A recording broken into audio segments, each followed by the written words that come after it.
How's it, everybody? Welcome back to the Rocky Fern. And in today's episode of Show Me the Green, we got another high-end Nepenthes. It's Nepenthes Hamata. Let's get into it.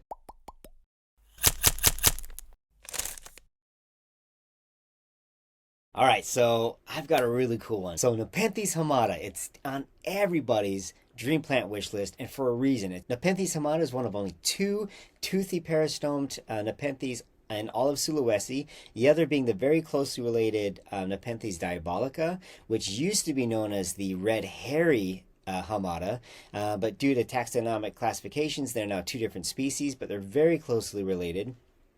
Hamata is known for a very hairy lid. In fact, some of these close-ups here you can see in the macro shots just how hairy these lids are. And then, of course, unlike Edwardiana, it has a blotch, kind of botchy camo look to it. Still has a whitish throat to the picture, but as opposed to a greenish base color that fades into an orange-red color like Edwardiana, these guys are kind of black and black and green camo splotched. They're gorgeous. They're really, really pretty.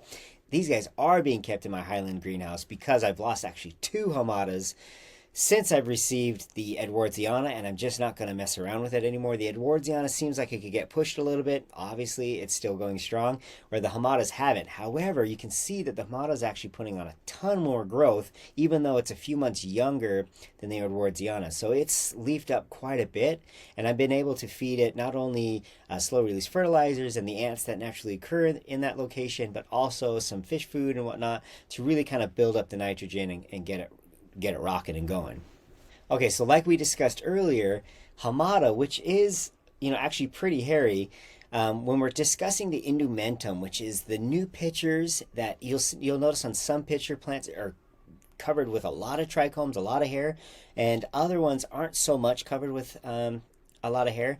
The diabolica was called the red hairy Hamata because its indumentum when it came out was super, super hairy. I mean, very fuzzy, very, very richly covered in trichomes, where the normal Hamata or the type Hamata was not so much. And you can see here in these pictures just kind of what we're looking at, that those trichomes disappear and even the leaves remain very free of any hairy covering.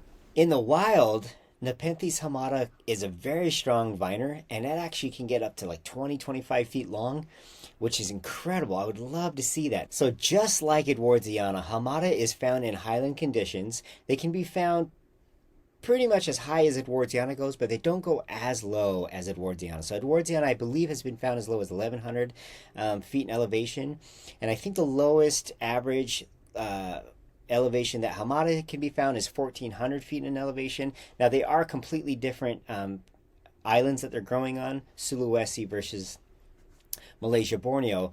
It'd be very interesting to see what the evolutionary advantage is of a very toothy peristome. I kind of touched on it with the Edwardiana video. Maybe what's happening is a lot of carnivorous plants are known for actually poisoning their insect prey and getting them very drunk.